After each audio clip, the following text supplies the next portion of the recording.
What up, y'all? You know who it is, your boy Kiss. Right now, you checking out the 3-point conversion.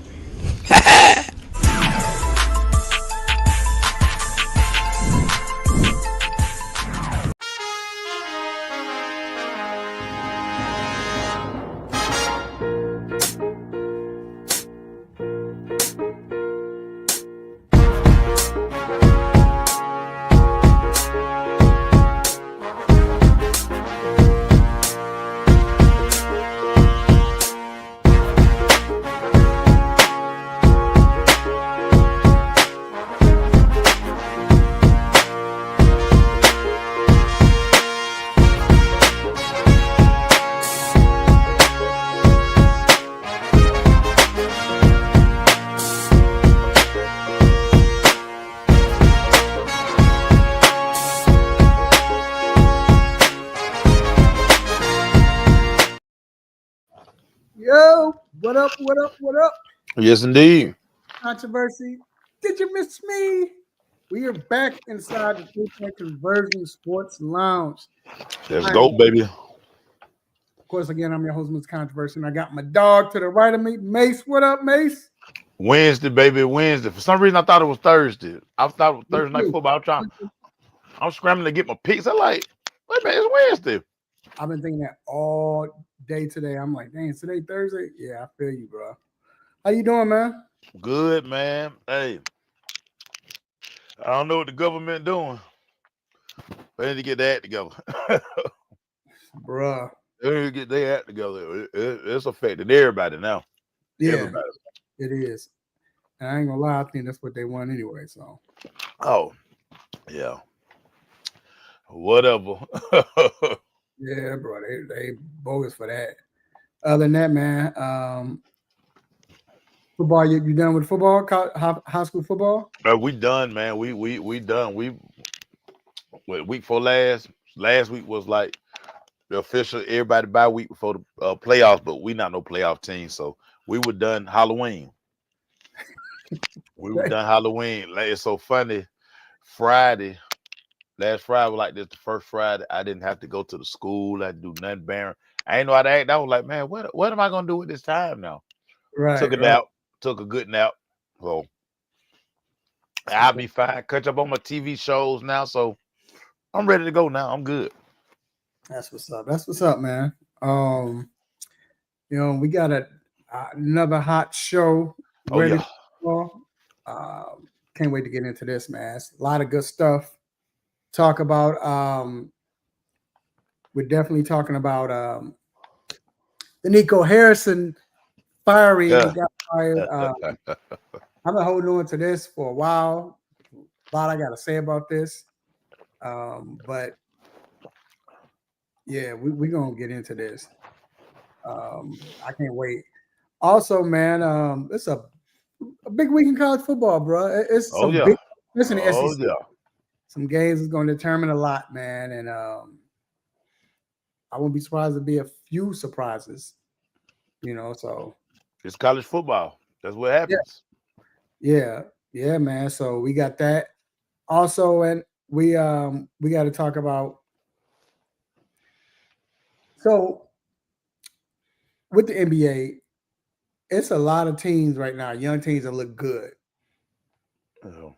And you can we started to see changing of the guards last year, but you can kind of see it this year. But teams that weren't maybe as good, now it looks like they're getting to that point of being good. And I just want to talk about the surprises, man. Like what team we're going to talk about, what team we're surprised about.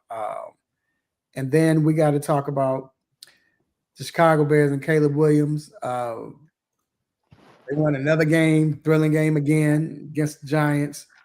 But it was the Giants. What do we really think about, them? Or what do we believe in them? Or what about Caleb and all of that? We got to get into it. Also, we got to talk about this injury report, man. If you're a fantasy owner, hey, playoffs right around the corner, so you definitely into that. You definitely making sure that everything is good with your team, who should trade, whatever. So we got questions for Dr. Fowler because a lot of injuries is impacting this, whether they're going to play or not, or do you believe in all of that. And plus, we got quick hits stop it. So let your family and friends know you can listen to the show live on the 3 Point Conversion Facebook page, also on the 3 Point Conversion YouTube channel. Yo, it is time to get to these quick hits. Let's get it. First off, Michigan State gets 3-year probation and 14 wins from 3 wins and 3 seasons vacated.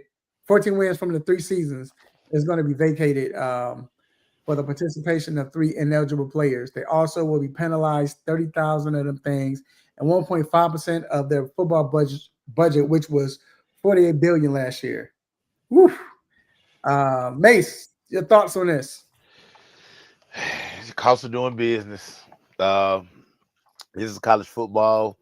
I mean, you know the rules. I mean, come on.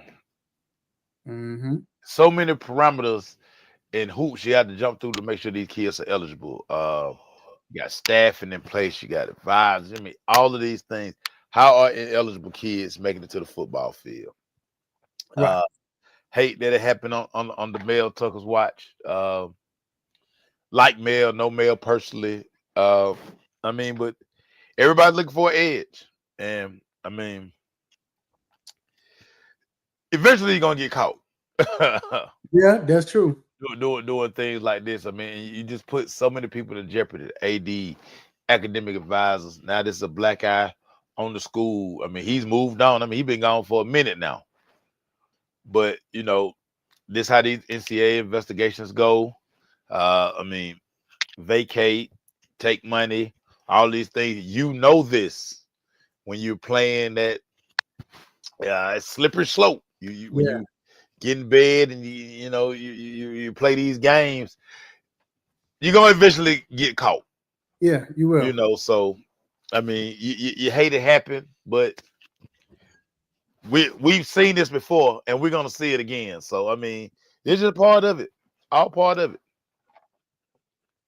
Yeah, and it's messed up because you see this time and time again, like you stated. You'll see a team get punished by the last coach's mistakes and all of that. Now they gotta suffer through this, and the players gotta suffer through this. I mean, it's the only way to do it, but I wish it was another way you could, kind of change that. I mean, you know, the current regime struggles, suffers.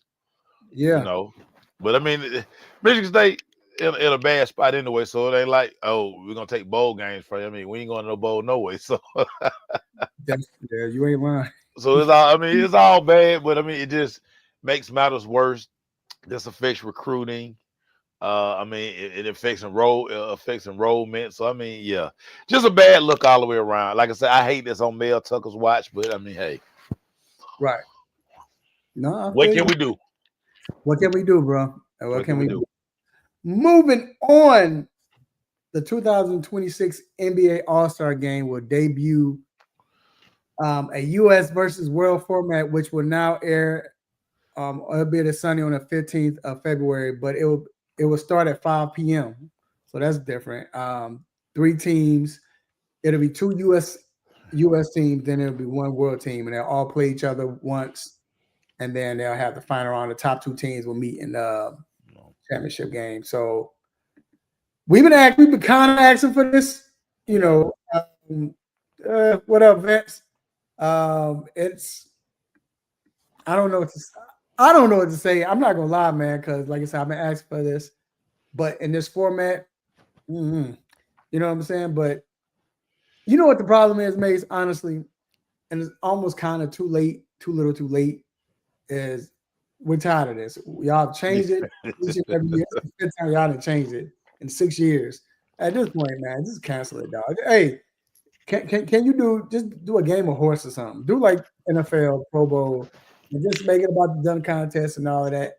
And we good. We don't care about that. Right. It's not like it used to be. Right. Well, let's not even play the game. I mean, you hit it on the head. How many times are you gonna change this format? How many times are you gonna change it? Nothing works. These guys don't want to be there. No, they don't. They don't want to be there. Give them the week off. have All-Star Weekend, do the celebrity game, skill challenge, 3-point contest. I mean, the dunk contest. I mean, the dunk contest has been bad, but Right. whatever. Let that be it. Sunday, bye.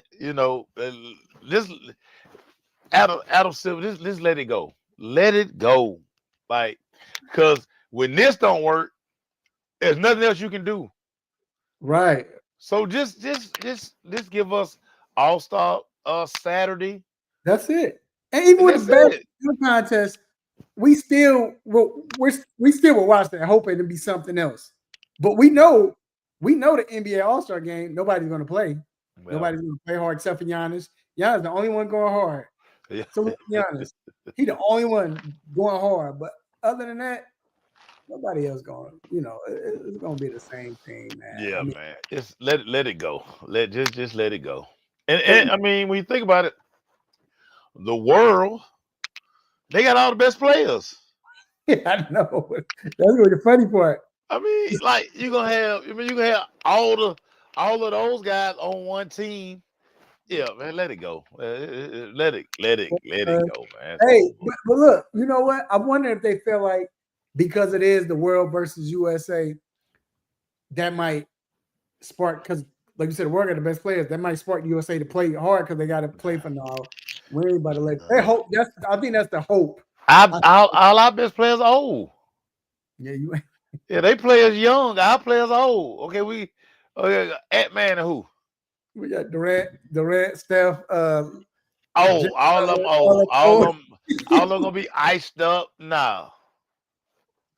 So we're gonna go Don't care about Ant-Man. it. They like, man, We go Ant K Cunningham, the Thompson twins.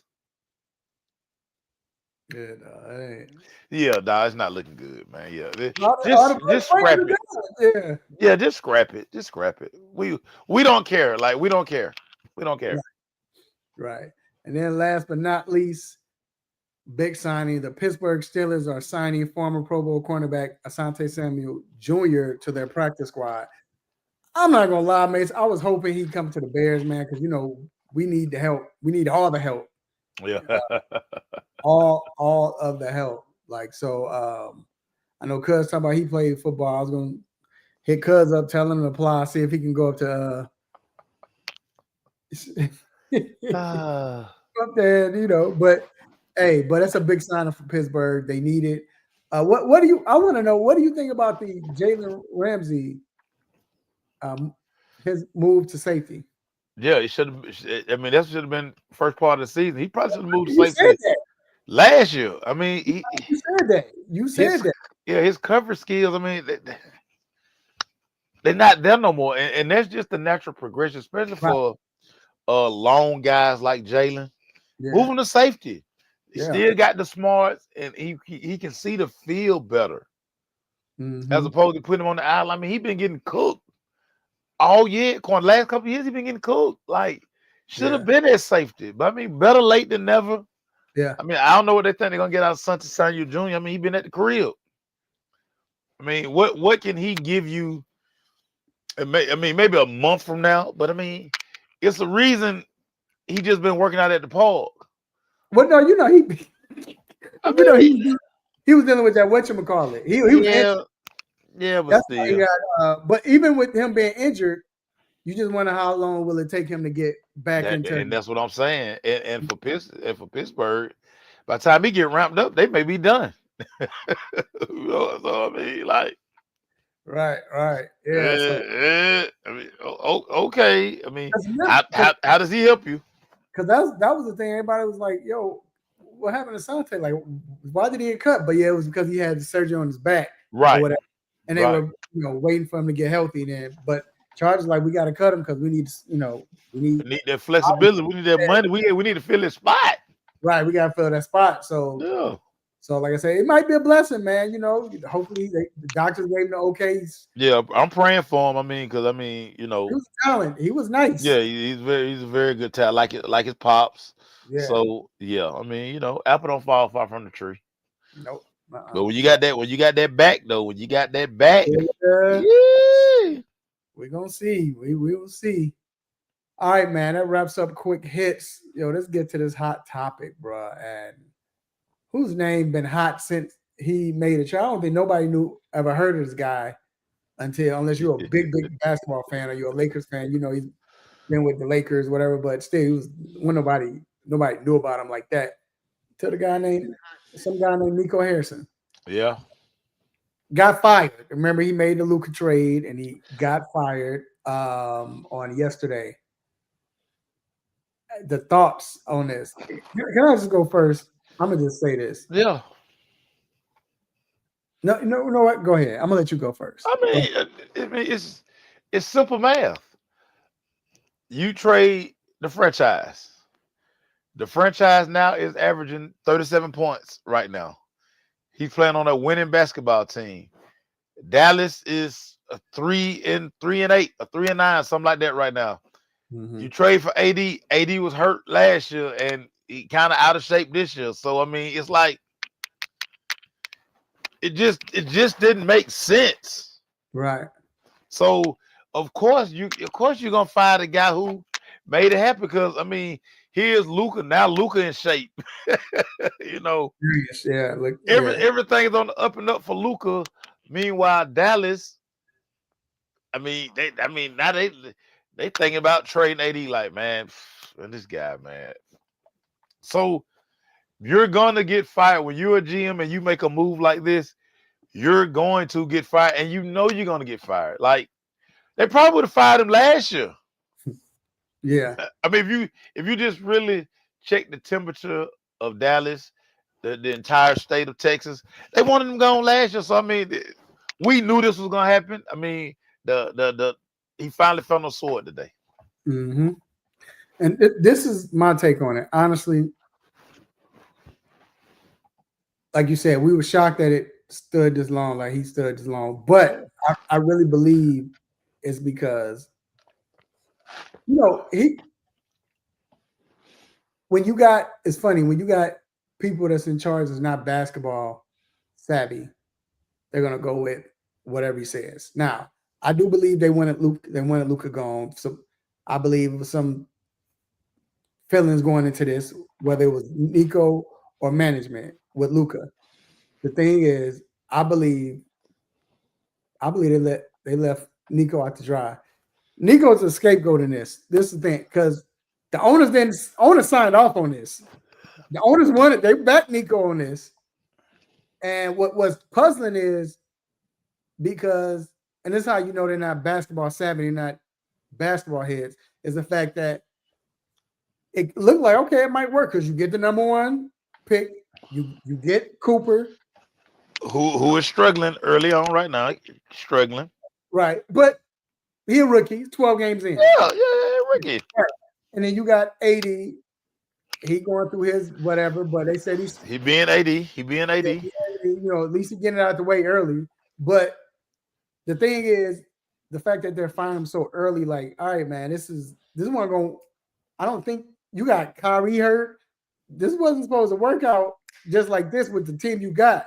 But this is the thing: when people start talking, and you got people that's not basketball savvy that's running the operations, they're hearing all this gossip, as you say, they on Beyonce TV now or internet, and now what they say, okay, we gotta let this guy go. So they make him the scapegoat, and now Nico's just left to dry. Like he looking like y'all signed up on this. It might not have just been my choice anyway. Like y'all wanted this, so I think when you don't have I guess basketball savvy people running and don't know basketball, this is what they do. This is how they act. You know what I'm saying? We don't like it, you got to go. Not understanding it might take time for this to happen because Coop might all of a sudden start balling halfway through the season. Y'all look bad right now, but what if y'all get the number one pick next year? And what if y'all get Cameron Boozer now? You know what I'm saying? So so I think they leave him as a scapegoat right here, man. And I mean, and I believe that's why Nico really didn't say as much when it happened. You know what I'm saying? and then they bench Klay Thompson. I don't know what they're doing in Dallas right now, man. Like I just Yeah. I guarantee you none of this would have been happening if Mark Cuban stayed owner. None of this. And maybe it's the Dallas thing where owners are like the GM because that's what Mark Cuban was for the Mavericks. I mean, he pretty much made all the deals. He made sure everything was running. I want this person, or I want this guy, whatever. Or no, we're not doing that. We're not, like I said, you got these guys that don't know basketball and they just billionaires and they inherited the team, but they want a little say so. So I think Nico, I'm not saying Nico didn't have any part in it, but I just think they just made him a scapegoat and all this, Mace. That's Yeah, I mean, but when you're in that position, somebody has to, and that's why I said that's why you fell on the sword. Somebody is gonna always be blamed. yeah. Whenever you have a firing, whenever something doesn't work, the owner's not getting fired. The GM got to fall. Right. So I mean, Right. that's just part of it. Do you think so? Let's say if they waited out. Oh, well, we're gonna see anyway, because anyway, the players get traded. I mean, they ain't got traded yet. But let's say if they didn't trade AD, they kept everybody. Kyrie comes back and all of that good stuff. Do you still think it was worth it? Not saying it was a great trade, but it was worth it because you do get Cooper Flag, which is supposed to be the next, guy. Do you think it was worth it? But when will we know it's worth it? Like, because I mean, we got to really let it play out. Because I mean, how long? Well, I guess I should ask, how long will it be? How long should it be, or should we give it to see if it's worth it?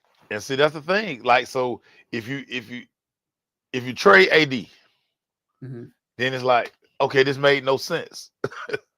Right. This made no sense. Right. Now, if AD can find his way, and you get Kyrie back, and then Cooper kind of, because we're really not gonna know how good Cooper is until they're at full throttle.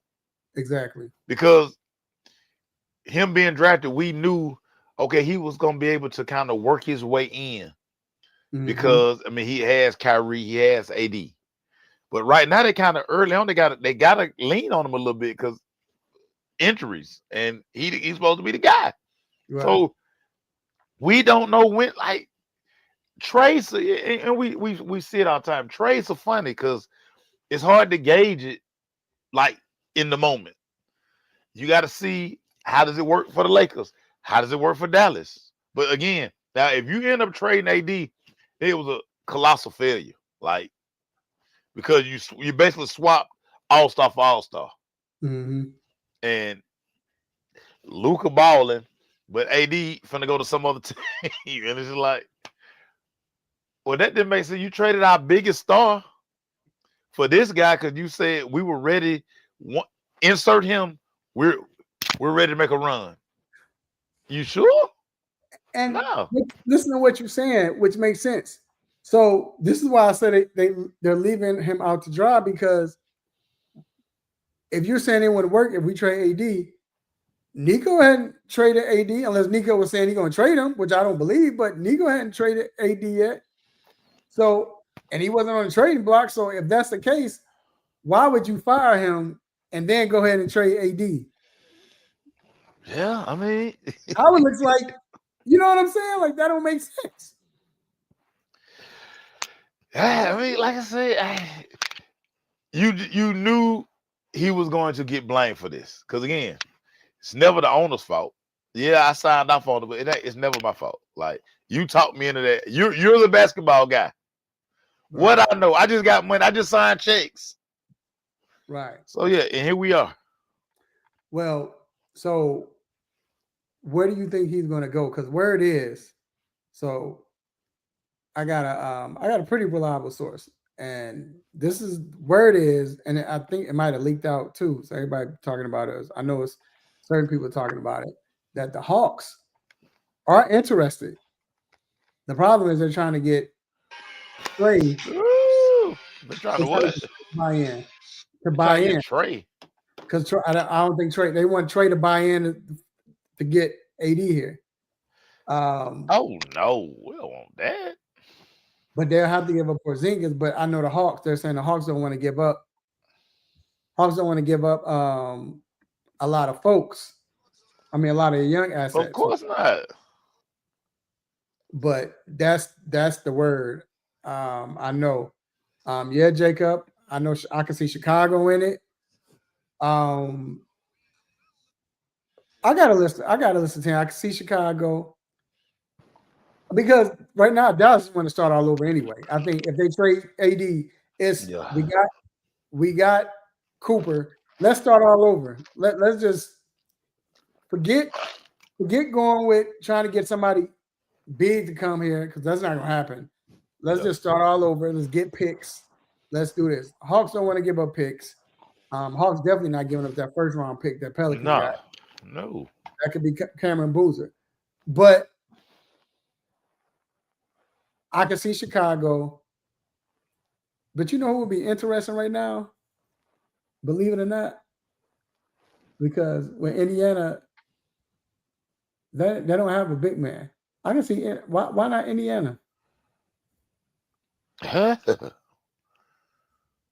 that'll salvage the season. And if and when Tyrese comes back, if he's coming back this season, or you got him next season. Yeah. Because honestly speaking, I mean, and yeah, that's true, Jacob. Yeah, I mean, why? But if you're an organization, really and truly, why would you trade for AD? Why would you trade for AD? It's got to be one of the ones where you just either desperate or you get a good deal for him, where it's like, because look, Dallas has no. I mean, they don't have any leverage. What leverage does Dallas have right now? None. And that's the thing. And so, why would you bail Dallas out and take him off their hands? No. Unless you're an Eastern Conference team, maybe trying to do that, and you feel like he can help. But you know what you're getting. You're getting damaged goods. Well, you're getting a lemon. You are getting a lemon.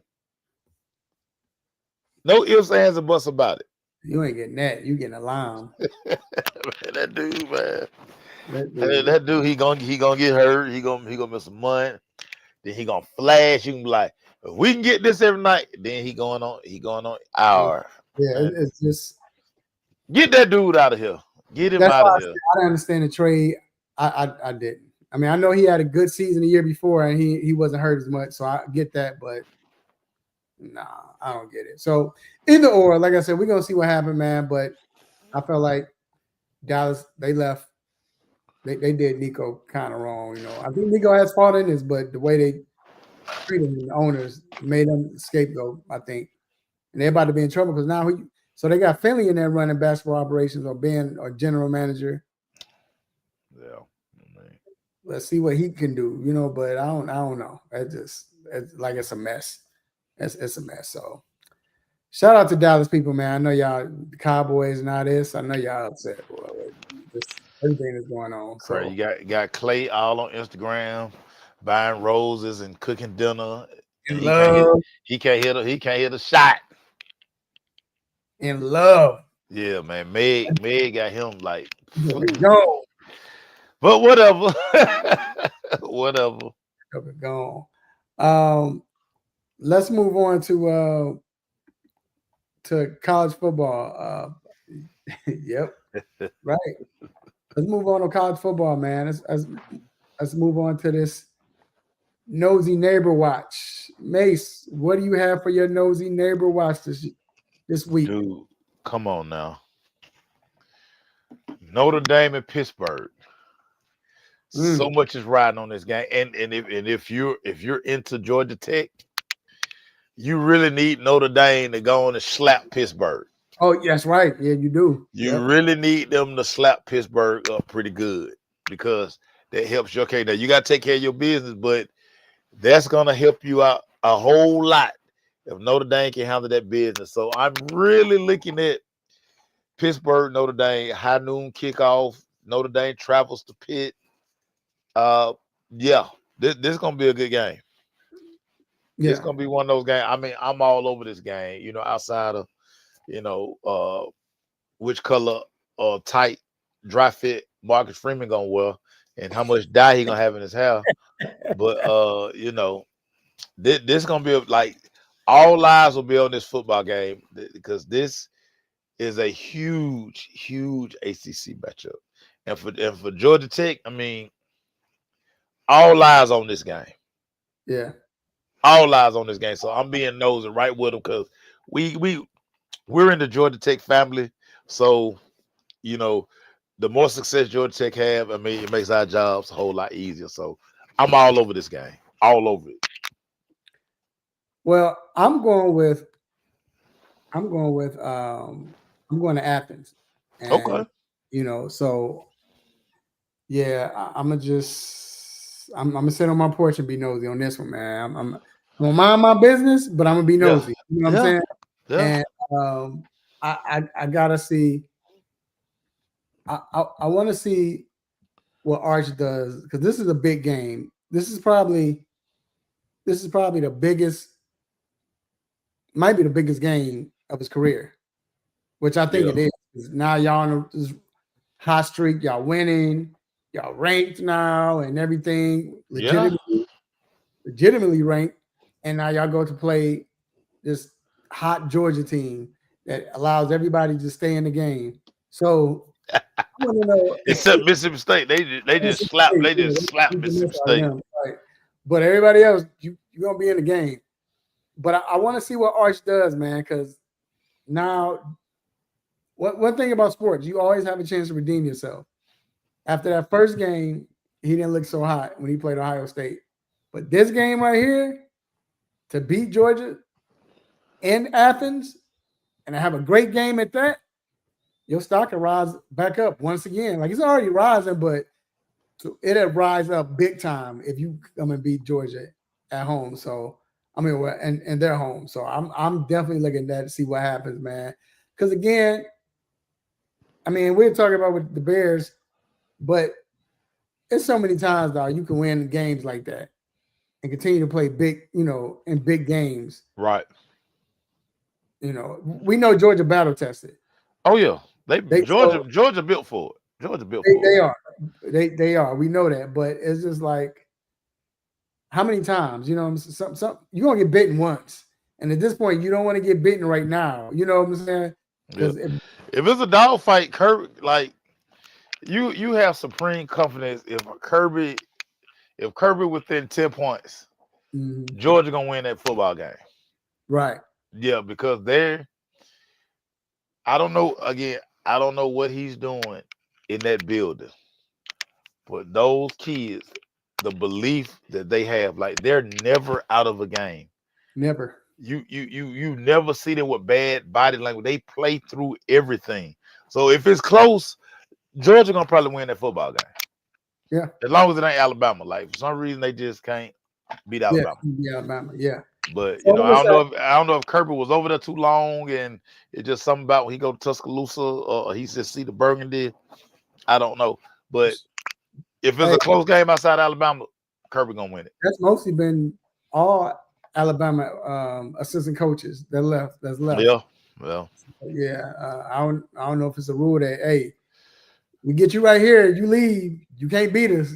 Only one time you can win against us, but other than that, you can't do it. I don't know it, Mace, but we'll see. But big games, speaking of that game, big games in SEC. What you think is the biggest? You think it's that game? Oh, without a doubt. Because that game is kind of a de facto, like that game could like Texas could like railroad all of Georgia plans as far as SEC championship. And even though Georgia need a little help, but a second loss for Georgia it's gonna probably knock them out the playoff. Right. And it's not, they will have no shot for the SEC championship game. So Georgia got a lot. I mean, Georgia got a lot riding on this game. Got a lot Wh- riding on this game. What do you think about the Oklahoma Alabama game though? Because with that game, do you think Oklahoma has a chance to beat Yeah. Alabama? Oh, they got But a chance. I mean, they even do if have a it's easy, chance. I guess because of the fact that they're ranked 11th. Yeah, no, they got Alabama, a chance. I just don't know the way Alabama is playing, and especially on offense, because now Ryan Williams has decided to join the party now. finally.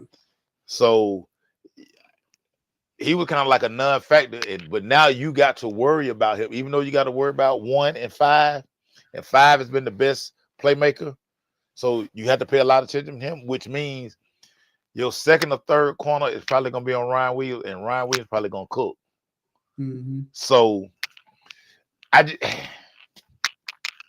Alabama on a heater right now. Ty Simpson is playing. He's probably playing the best quarterback in the college football outside of the young fella Indiana. So, yeah, I mean, Oklahoma has a chance, but I just think the way Alabama roll, Alabama is locked all the way in. They locked in. Can we talk about that catch your boy made Indiana playing Penn State? Sick, That, sick. Sick. The throw was sick, but the catch was sicker. yeah, it was. Yeah, And like I say, and we talked about it at the house game, said the fact that after he secured the catch, he actually looked down to right. see where he was to make sure he got a foot in, but he messed around, got both feet in. Yep. So I mean, it's just That joker was high too in the air. He was. it was. I mean, and the quarterback threw the ball where only his guy could get either his guy was gonna get it or it was gonna hit the goal post back there. That was an NFL throw right there. No That doubt was about it. No doubt about it. He can. Yeah, they went 0. I mean, they bought the house, and he bagged up enough, and he just laid it where only his guy was gonna get it. His guy made a play, and you. I don't know how many times they practiced that or like whatever, but he was confident enough to like, I'm just putting it on that back line back there. He gonna go get it. I know he gonna go get it.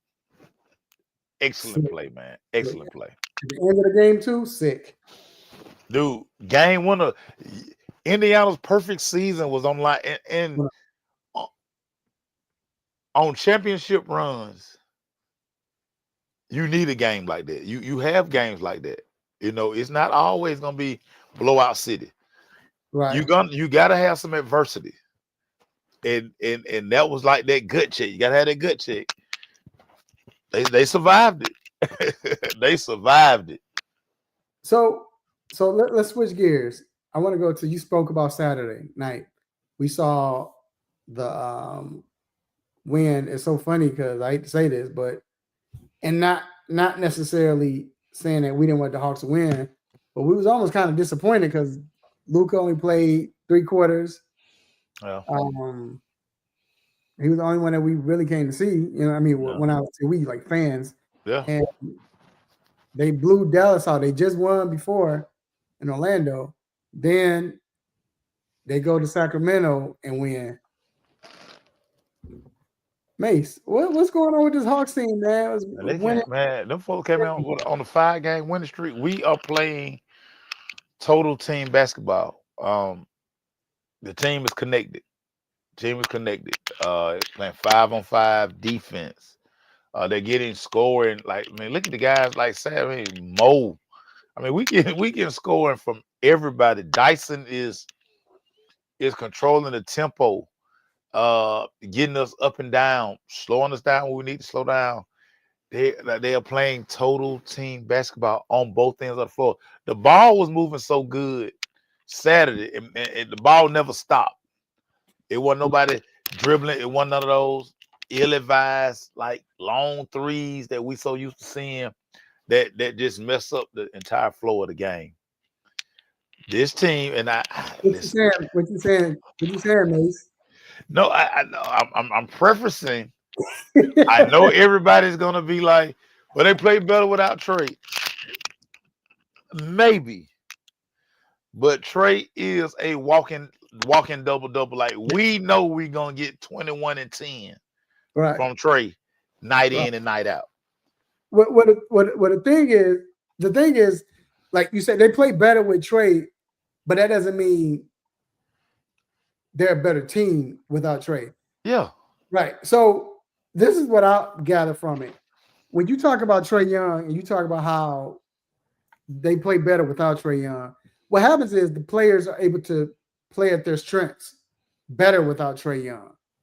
Because now the ball's going like I said, with any point guard, the ball's going to move without if you got put it like this, if you had Magic Johnson, if you took Magic Johnson out of LA when he was in LA, the ball's going to move better without him because everybody's touching it now, they moving it.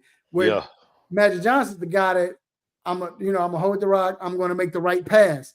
Same with Jason Kidd, same with any point guard that can play point guard. Yeah. But the difference is when they're not playing, the ball naturally is going to move around because it's a lot of people touching the ball now. You know what I'm saying? Yeah. So it's not a knock on Trey that everybody's passing the ball. It's just now you don't have your point guard that distributes the ball. Right. That runs the offense. Yeah. That's all it is. So it's not a knock on Trey. People think, we better know. No, it's definitely not a knock on Trey. And for everybody, they better know.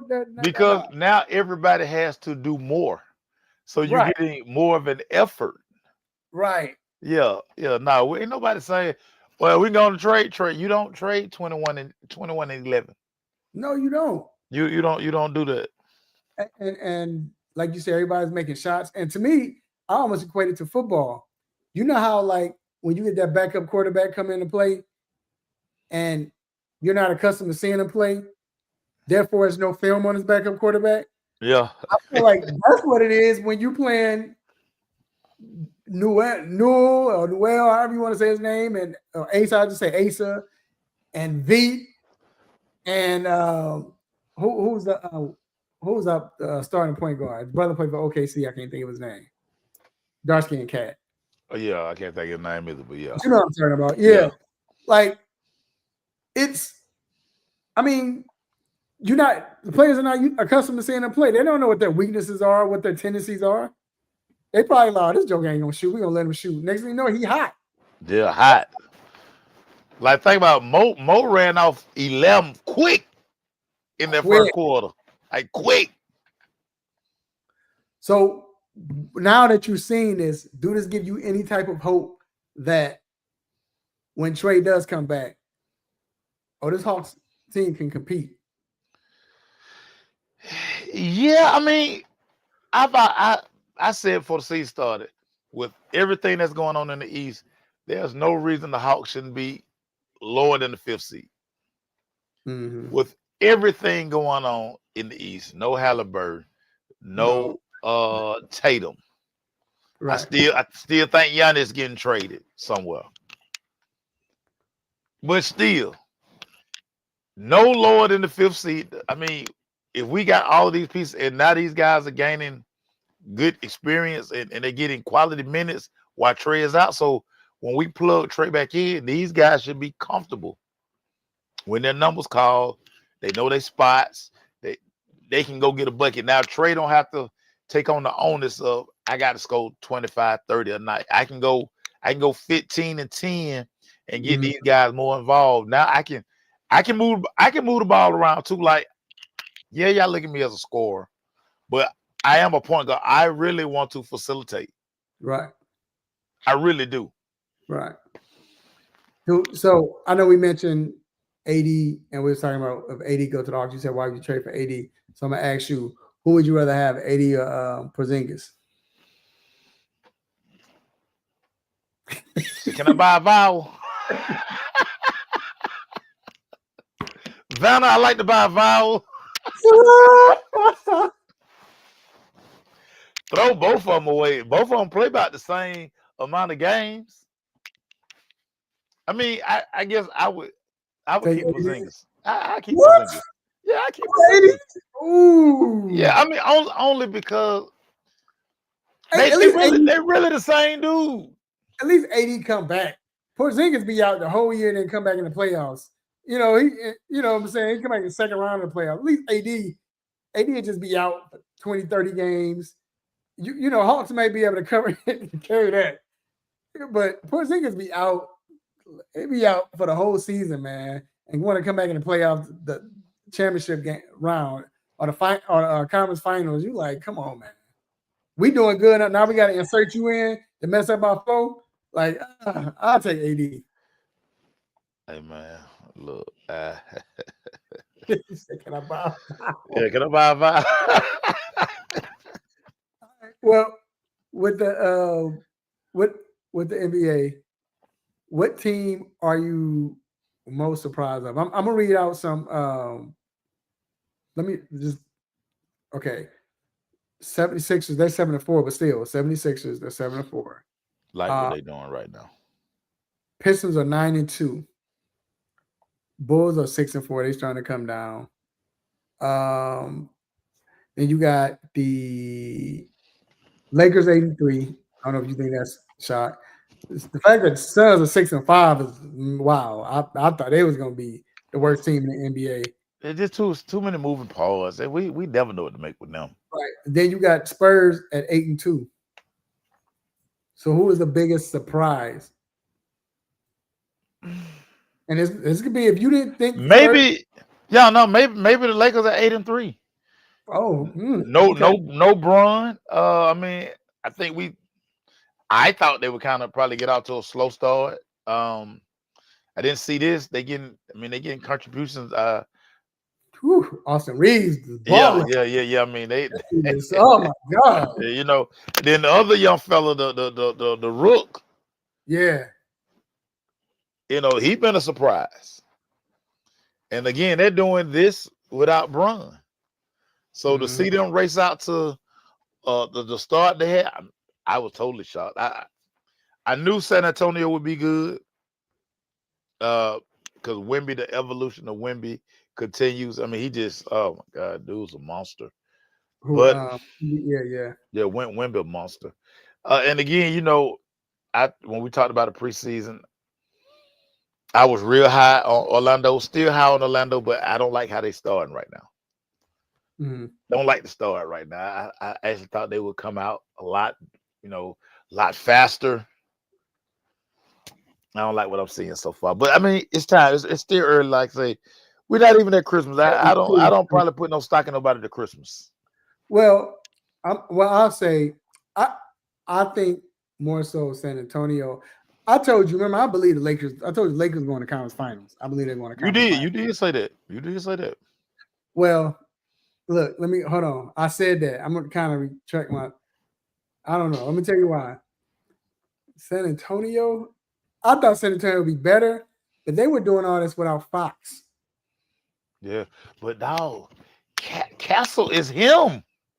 Castle, but they got a team full of dogs though. Yeah, Castle is him. Like they really, really not losing nothing at the point with Castle. You're not. And to me, with Fox, he was just in Sacramento, but Fox is a dog. Fox and Wemby playing like, oh my God, like he's a dog, but Castle a little stronger and a little more bouncy than old De'Aaron Fox. Yeah, but true he is, but yeah, I like Castle, but Fox is that dude though. Fox Castle out here doing work. He's nice. But Fox came in the first game giving you 25. First game of the season. Whatever he do, he'll score. He'll bucket getter. And that's why I said you look at that team how it's constructed, man. Then you got Vassell or Vassell, however you want to say his name. Him playing. You got what's the guy? Number 3. I can't think of his name. Keisha. His name is I can't think of his full name, but you still got him. Oh Lord, look, you already knew he was gonna say, so you know that's his team. Joe ain't saying that in all show. As soon as you say his team, but hey, that San Antonio team, man. And then I like the coach. They got him with a good coach. I like the coach, you know. And I just like how they play together, man. They full of, like I said, you got a lot of dogs on that team, man. You got a lot of players that know how to play and know how to play their position. Right. Which, to me, that reminisces or is a replica of a Popovich team. Knowing their position, knowing how to play, bunch of dogs, you know. no stars on the team. Like Wemby's a star, but Wemby don't Yeah. act like a star. Wemby's Nah, not. he don't. He tried to come in last year on some fashion type stuff, but it Yeah. wasn't. They And some they leather. are a blue collar team. They kind of fit the city of San Antonio. Yeah. So Yeah. that's the biggest surprise. Like I told you, Detroit was gonna be good. It's still early. Detroit is dog. You saw them last year. You saw Yeah. Detroit last year. Man, K gonna shoot them out of so many games. You gonna be like, man, Did Jesus you see what he Christ. shot the other game? So he had. His. Let me tell you a stat. His stat was for the night was 46, like 13, like 14 and 15, right? 46. It went to overtime. 46, 14 and 15. You like, oh my god, that's crazy, dude. He shot 14 of 46 on the field. Bruh. What I keep telling you, he gonna shoot them out of a lot of games. But Detroit, I like Detroit. I like the coach, and I like Detroit, man. And but yeah, but I say San Antonio. I just didn't think San Antonio was beat as good. I ain't gonna lie, man.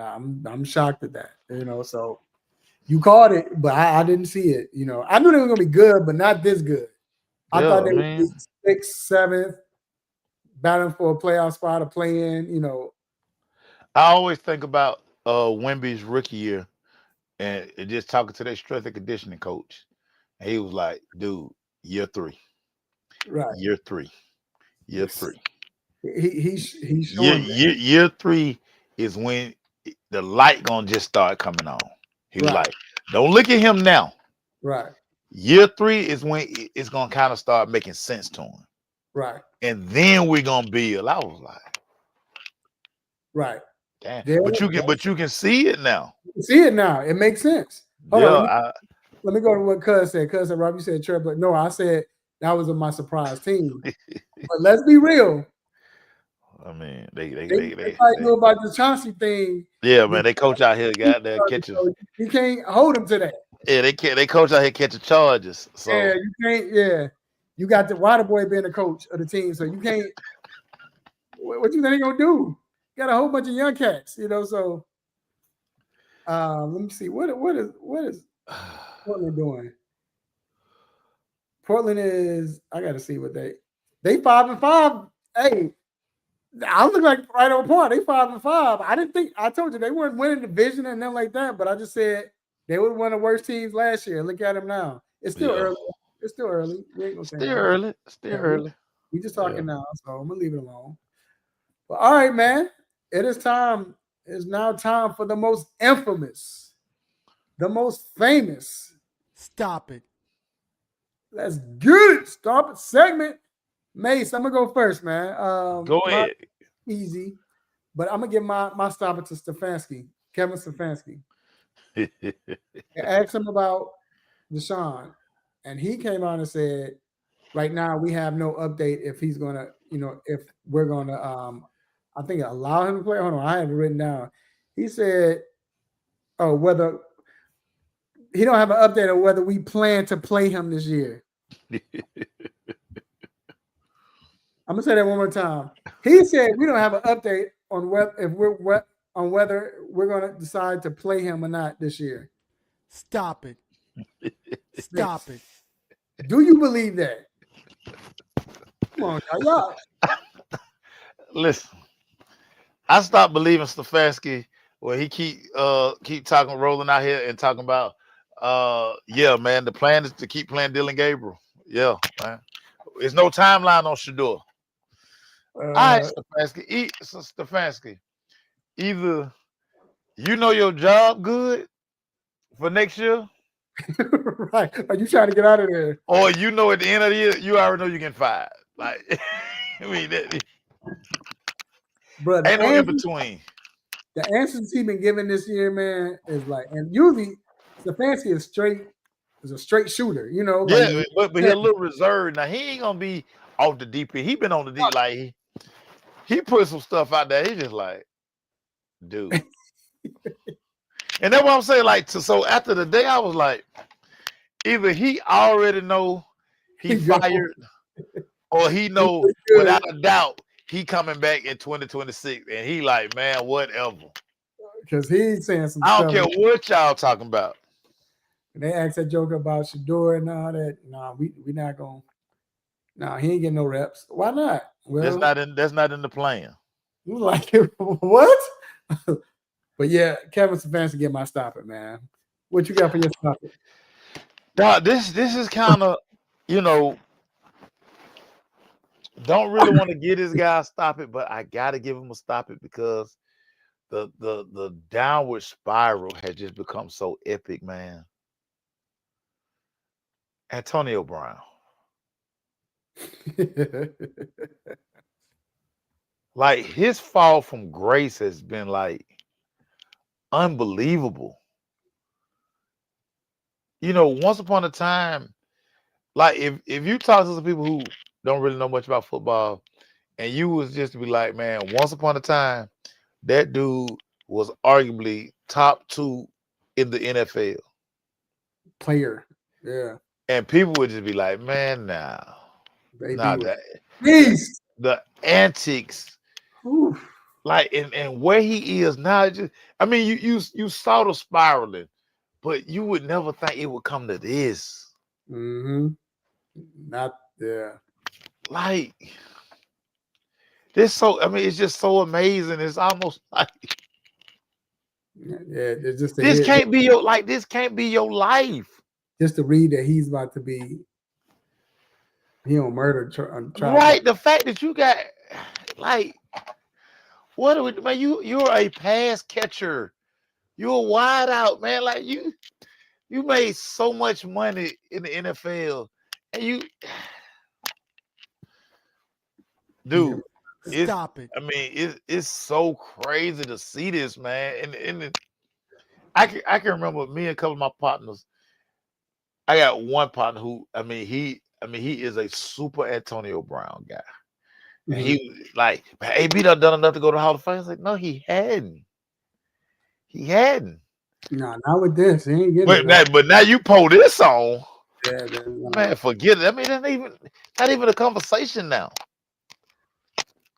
It's sad to see, man, but I'm like, man, yeah, we gotta get AB a stop it, because like, who saw this on the Antonio Brown bingo card? Not murder.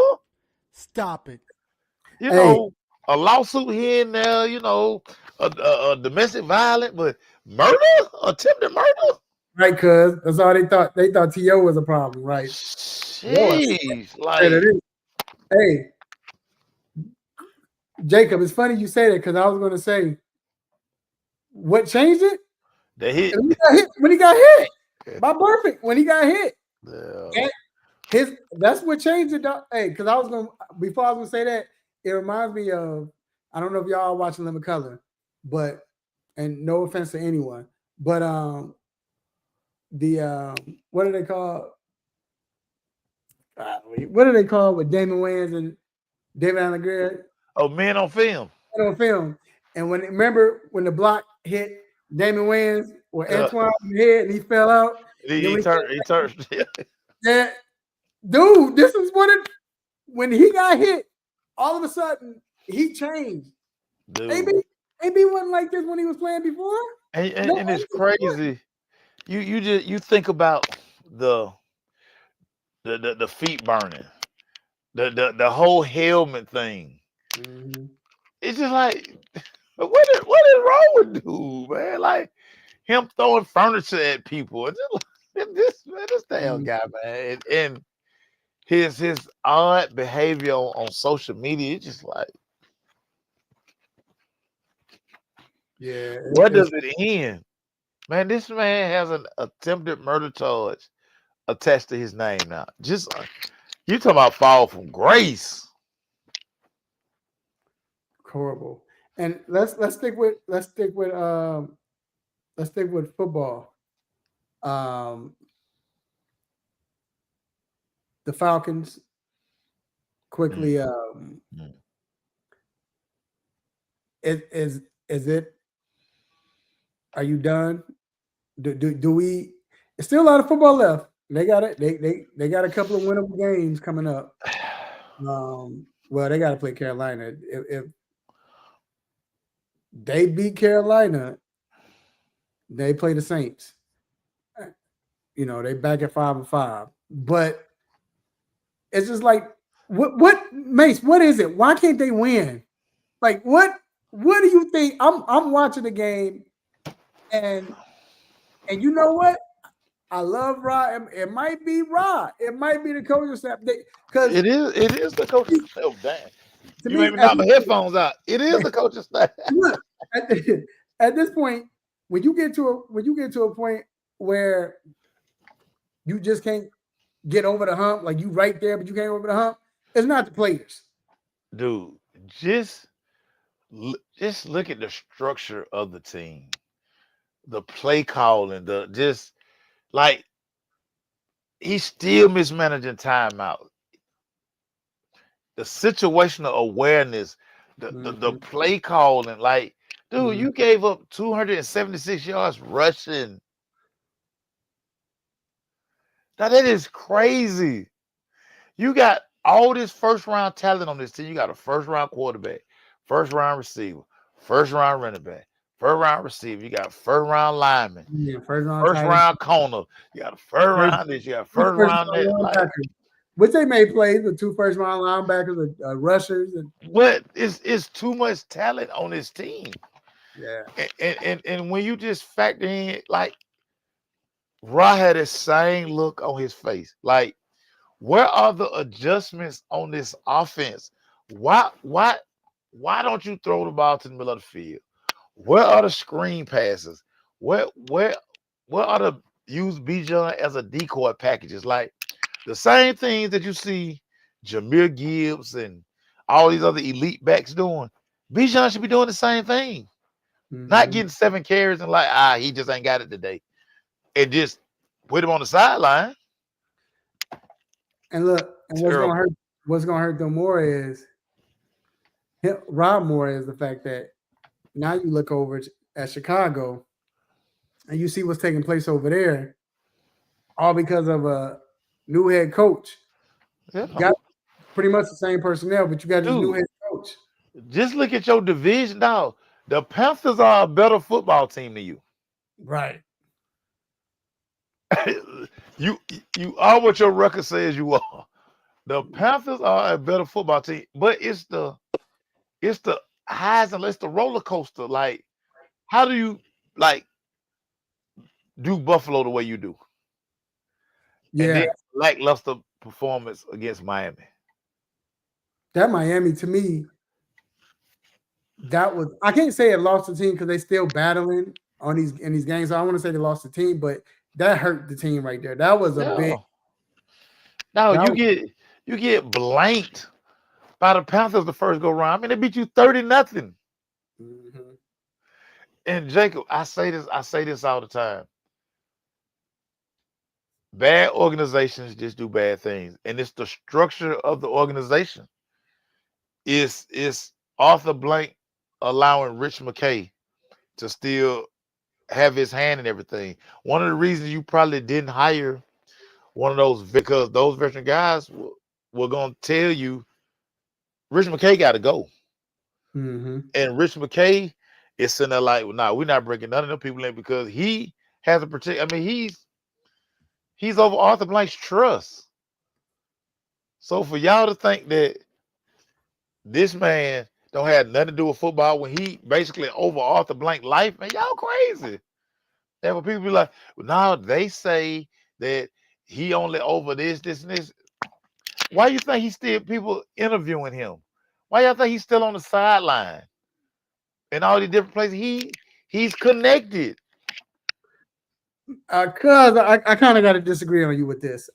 You're right, he does make, but nothing. Now all Brick is doing a good job with the defense. Yeah, defense. That's first of all, Jonathan Taylor, but defense hasn't been the problem. It's that stinking offense. Offense and the decision making. Defense been balling. And then you handpicked Zach Robinson. You walked Zach Robinson here, and he had made no adjustments. We are going into week 11 of the NFL. He has made 0 adjustment. They're still in the pistol. There's no movement for Michael Penix. is like no play design. Like throw Bijan a screen. Again, Dude, why you not attacking the middle of the foot? Every team in the NFL throw the ball to the middle of the field but the Falcons. you know that little middle screen they threw, they fake and they throw it. Again, y'all say y'all was going to use him like Christian McCaffrey. Watch San Francisco film. That's all you got to do. Watch how they use him. Zach Robinson ain't built like that. He not cut from that cloth. No, he's not. He clearly don't know what he's doing. He can't dial up nothing like nothing. The best adjustment he's made this year is when he went I forgot what game it was. I think it was the Buffalo game when he motioned Felipe Frank. Then Felipe Frank get on the center and draw outside call. It's the only wrinkle he's had in the offense. Right. Yeah. Yep. Unbelievable. I want to touch briefly on, and it's going to transition to Giants, but with the Bears, saw them win the game. They came back and win.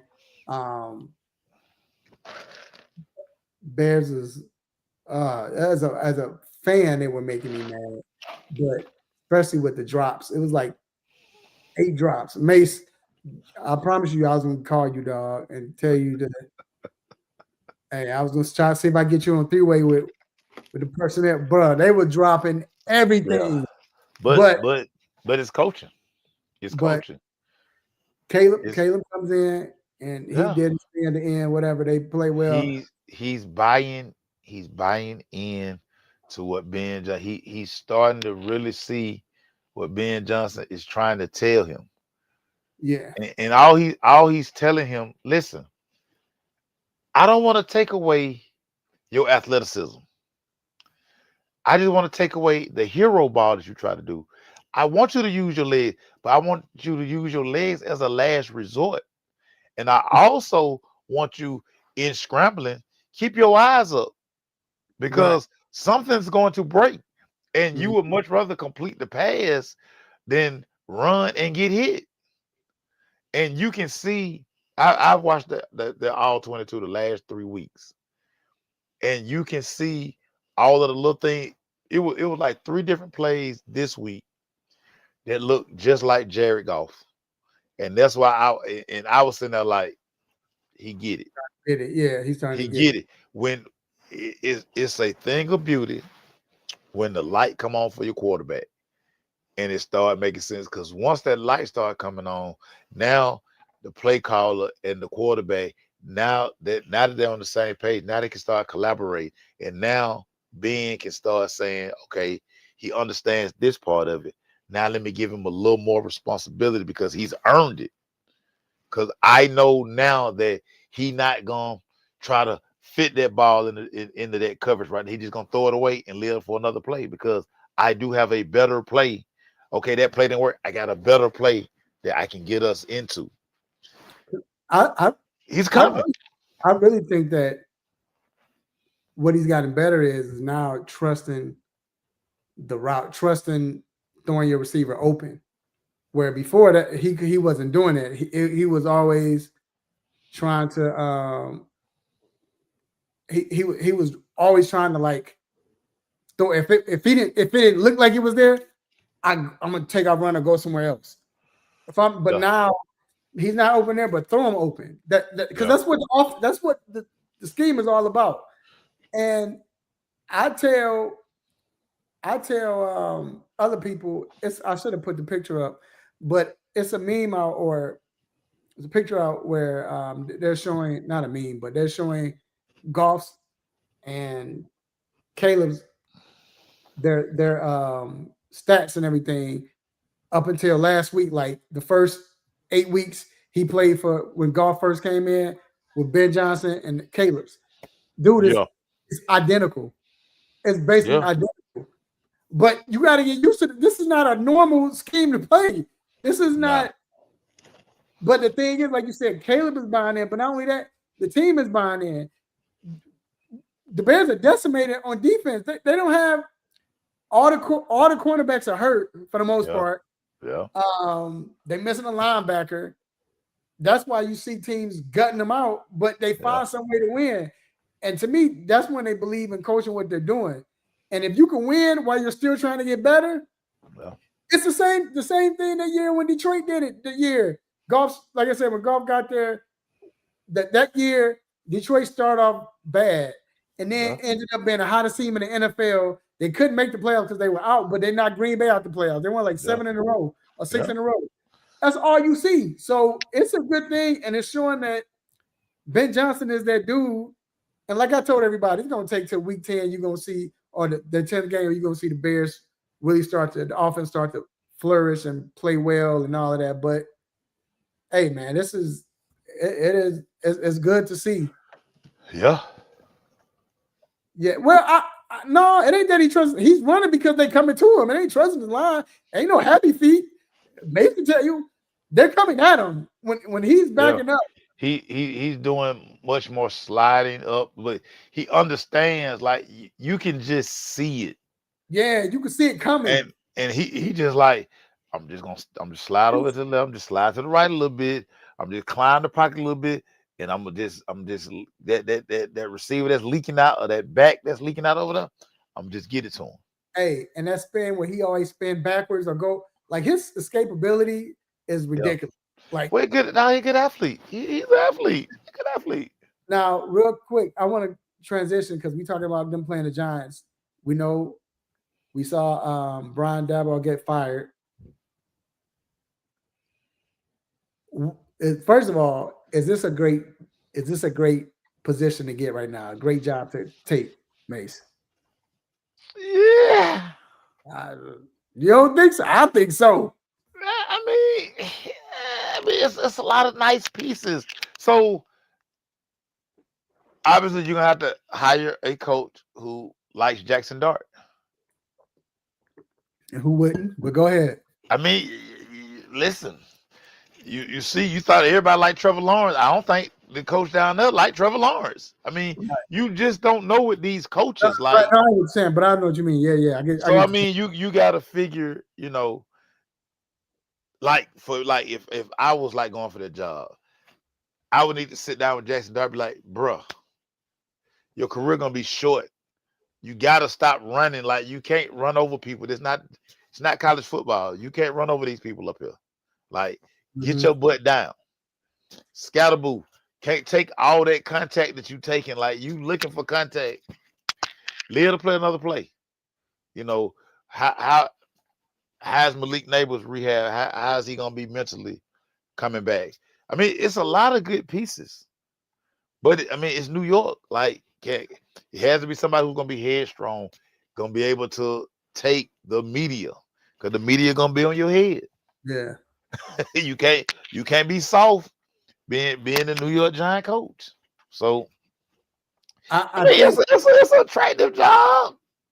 I'm gonna tell you why I think it is, because like you mentioned, when you got the players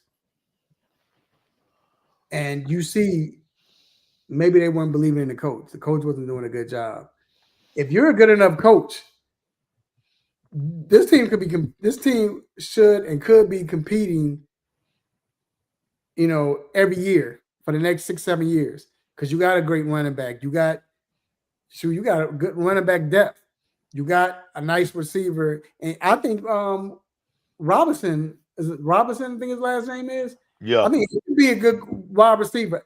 Matter of fact, to me, the one wide receiver they're not using well, I believe you get a nice offensive coach, is Hyatt. I think if Hyatt get in there and you play Hyatt and somebody's coaching him right and coaching the scheme right, I think Hyatt could be a beast. Yeah, it's bad. A lot of bad news on Hyatt out there. I don't think Hyatt gonna be in the NFL too much longer. Well, I mean, again, that could be, and if you might get the right coach, maybe he could be. But like you said, if he's that, hey, but it kind of turned out. It is. But word on the street, he kind of turned out in the New York streets up there. He enjoyed being in the NFL more than making plays. So right. It's not a good mix. Not a good mix. Right. But yeah, they ain't win no games because they got a bad coach. Shoot, every game they've been in, Giants are pesky. They're annoying. If you notice, every game they played in, except for that New Orleans game, they either had the lead or should have won. They should have beat the Eagles. But the Now they referees, fun. Now I mean they fun to watch. You and know, they play well.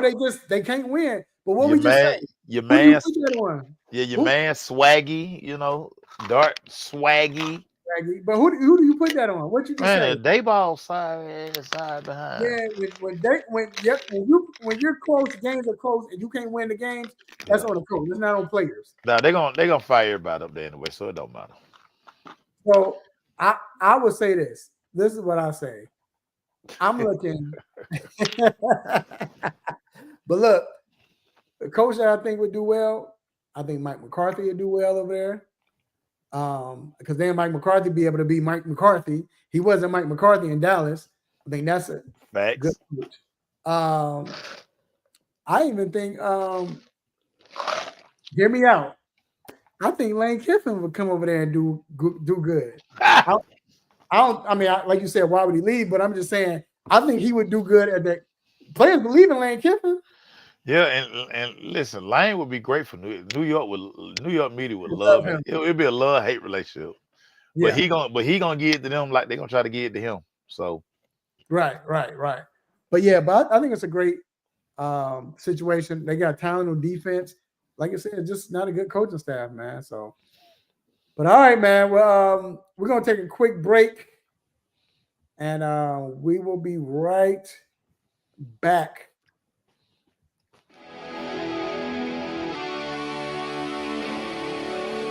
Have a sports injury? Need to see an orthopedic doctor? Ortho Atlanta is one of Metro Atlanta's largest orthopedic and sports medicine practices, providing orthopedic and sports medicine care for the whole family. With 37 physicians and 14 offices, the practice provides the highest level of care for injury of muscles, joints, bones, and spine. Ortho Atlanta offers convenient access to a full range of musculoskeletal surgeons and specialists. Ortho Atlanta also offers on-site physical therapy, pain management care, MRI imaging, and workers' compensation care.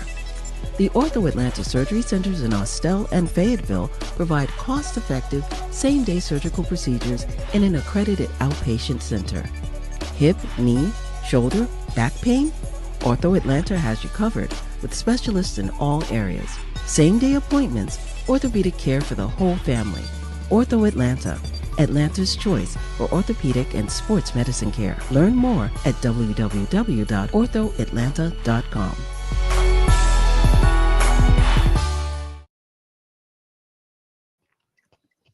All right, we are back inside the 3-Point Conversion Sports Lounge. All right, man, we have family in the building. We have our cousin, none other than orthopedic for Ortho Atlanta, Dr. Donnie Fowler III. What's going on, Doc?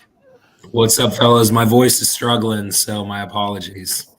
No problem. Hey, I know how it is when you yelling at your team for messing up, losing, and all that. Then, I wish it was that, but but Doc, let's get to it. And because I see your question, we're gonna answer it after we do this. We're gonna answer it. But first off, talk about these injuries. Joe Burrow made news today. Came out, said after that Chicago Bears. I heard through the grapevine that after that Chicago Bears game, he was like, "Oh heck no, I got to rush this." So he said he ain't trying to lose the job for the rest of the season. So he said he's going to come back and he's practicing. So they're designating him to come back within that 21-day window. And as a matter of fact, he was at practice today. He was limited with his toe injury. When do you see him coming back? yeah, no, exciting news. Although honestly, Flacco's done a pretty admirable job. Yeah. Toting the rock with him out. But I mean, I see it probably towards the latter half of that 21-day window. I don't think you're going to see him out there this weekend.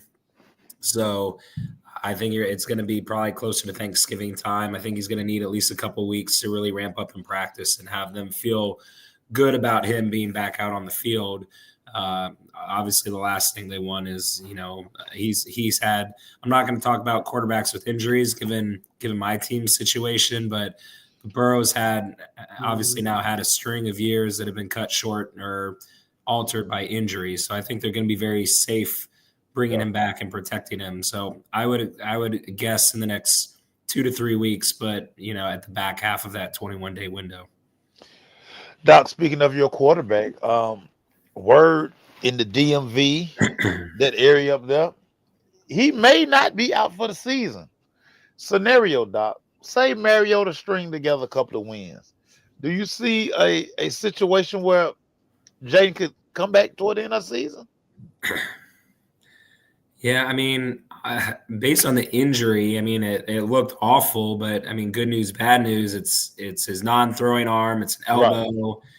Right. Most, believe it or not, and most people probably don't realize this, but when you dislocate your elbow, you more often than not, it is something that is treated without surgery because typically they claim no ligament damage. I guarantee you that they at least stretched out a little bit, but it's usually something that can scar and heal. So I wasn't surprised to hear that it wasn't going to need surgery.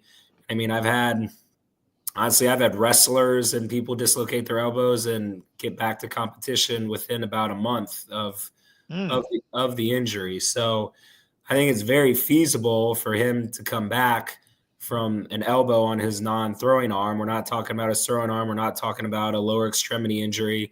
So we're not talking about a head injury. So if you're going to take something, an elbow dislocation on the opposite arm, is, even though it's gruesome, is one of the better things you could kind of ask for. Yeah. Not that we haven't had enough as a team and him as a player. But so my point is, they didn't put him on IR. That means they expect that he can make it back. I think the big question is, based on is the season gone? We've gotten through now the gauntlet of all the games that we knew we were going to lose. We're now getting a little softer part of the schedule where maybe if our defense can make one stop in a game, we have a chance. But I think it'll depend. I think the argument is if he's healthy, that he should be out there because he's a second-year quarterback. He needs reps. He needs experience. So if he's not limited, if he's healthy, even if they're 5-10, it's probably worth him playing and getting some more experience under his belt. I think that's what a lot of people would argue because he's not jeopardizing the longevity of his career with something like this. Then Marvin Harrison, he's having problems with his appendix, had to get surgery for that. He's out for 1 week. With something like that, how long are they usually out for? Could they usually be out for? Yeah, we've seen this a couple of times in sports. It's rare, but it happens. I think it's going to be more than a week. I'm sure as long as everything went well, you need time to still heal those incisions. Even though they do it usually laparoscopically through tiny little poke holes, it's not like it's a big incision, but it's still sore. It's still sensitive. You can't take immediate hits to the abdomen and feel good about it. So again, I don't think they're going to put him on IR as far as I know, but I would still expect it's going to be more of like a probably 2 to 3 week kind of thing, depending on how he's feeling. And for my fantasy team, because I do have Bucky Irvin, he has a shoulder and a toe. Jesus Christ. Do you see him being in the lineup Sunday, Doc, or does he need about a week or two to rest that? I think he's been out 5 weeks now. 5 weeks now, It's this is the first he's really been back at practice, albeit in a limited fashion, and so that's certainly encouraging that he is getting closer, but I'd still be kind of surprised to see him this weekend from kind of hearing what Bowles said and reading between the lines. I think he's probably going to need at least another week to ramp things up, and maybe I would expect to see him by next week. Oh my God. Yeah, he's hurting a lot of folks. Yeah, then they won't throw the ball to Ted Johnson. I got to cut Ted Johnson too. Yeah, he throw Ted the ball. He had a nice game last week, but yeah, they not throwing it like he should. Didn't he have 2 touchdowns last week? Not last week. Yeah. Yeah, finally. All right, Doc, we definitely appreciate you, man, for that, for the report. Hey, real quick, well, we're gonna do picks and then we'll ask question that Juan asked, Cuz asked. So we're gonna do our picks and like we always do. I'm gonna ask a question. Doc, you're gonna take the first one, Maso the second game, and so on. So Doc, we got Tampa Bay traveling to Buffalo. The injured Buccaneers going to Buffalo with the Buffalo look like. I mean, they finally get a. No, they lost. They Buffalo struggling right now. It looks like. Well, yeah. Yeah. Oh, so no, I'm taking Buffalo. Yeah, they've struggled. They just literally got pants by the Dolphins, and it didn't even look. It didn't even really look close. It didn't even look close. Yeah. But again, there's something about Buffalo in Buffalo. Tampa Bay obviously still has injuries with Irving and Evans and Godwin, and they're not at full strength no matter what Baker concocts. So I feel confident that Buffalo is going to find their groove again, and especially at home. I haven't checked the weather, but I have a feeling that Buffalo is going to enjoy the weather a little bit more than Tampa up there. So give me Buffalo. And that's a late game too. No, it's an early game. It's gonna be 54 degrees. Shocking. It's gonna be raining though, but still, it's gonna be raining. But in Tampa, used to that rain. Real quick question: how many touchdowns did Tyreek Hill score last week? Never mind. Anyway, it sure looked like Miami had him, didn't it? Anyway, next game, Mace, who you got between Seattle? Ooh, this is a big game. Seattle Rams. I'm going Rams. I'm going with the future MVP of the NFL, Matthew Stafford. They are grooving right now. Him and Devontae, they got this little thing going on, which is, it opens up for Puka. They can run the football, and that defense, they are taking the football away. And Sam Darnold do for one of them Sam Darnold games. He come a Sam Darnold special. He had one last week. Yeah, but on the road, he really gonna be gift giving, and even Christmas yet. So I'm going Rams. The Rams are the hottest football team in the NFL right now. All right, and then I should have asked you about Devontae. They're talking about he's injured, but they said he should play. So Devontae always injured. He just don't like to practice. Right. All right, and then we got KC and Denver. I'm not gonna lie, I almost went Denver on this. You can't be serious. But I didn't. Yeah, I'm gonna go KC. But I'm gonna tell you why though, because have you been watching Bo Nix? But Denver's defense. Have you been watching Bo Nix? No, I've been watching them, but listen, Denver's defense though. This is why I was thinking about it, just because of their defense they're playing in Denver, and this is why Denver's able to keep winning because of their defense. But I just don't feel like the way Bo Nix is playing. Awful. Yeah, he's going through this little stretch. He'll get out. This might be the game he get off of it, but I think he got one more game, with this. But I just believe it's just hard to see Kansas City drop the 5-5. Like I can't see them doing that. Be 500 at this point. So I got Kansas City winning this game, man. So, and then Doc, you got the last one. Detroit, Philly. These are all great games, gentlemen. They are. Yes. But you got Detroit at Philly on Sunday night. Yeah, I'm going Detroit. They're feeling good, looking like Super Bowl champs coming off of beating down the hapless Commanders. But in Philly, I know it's in Philly, but watching that game Monday night was like, I don't know. I guess some people like that kind of football, but it was great. Terrible watch. It was. Terrible watch. I mean, it was great seeing some of the. I mean, respect to the defenses, but I mean, Philly's winning these games or some of these games pretty close, and it doesn't seem like they have what they had last year. So I think Detroit's kind of hit their stride. I think they're firing on all cylinders. So I feel pretty good even going on the road, Detroit taking down Philly, unless Philly's finally going to show me something more than what I've seen so far. I feel like Philly keep playing according to the competition. Oh yeah, that's what Philly's been doing. But they battle tested. They know how to win. They like they can't. Their offense is terrible. They need a new offensive coordinator once again. Yeah, they got AJ Brown popping off again, and Hey man, What did he say this time? What did I miss? they say if you got him on fantasy, say if you have me on fantasy, cut me. And then he went. Oh, this was a good one yesterday. He was on this Twitch, and he was using the Philadelphia Eagles. He was basically saying, "This is the only way I'm gonna catch the ball, y'all." He had 9 catches for like 138 playing. He's like, "This is how I get the ball, y'all. I throw myself the ball. This is the only way I'm gonna get the ball." So yeah, man, that man wants out. Yeah, he wants out. Yeah, Because he already say, "Listen, I won a Super Bowl."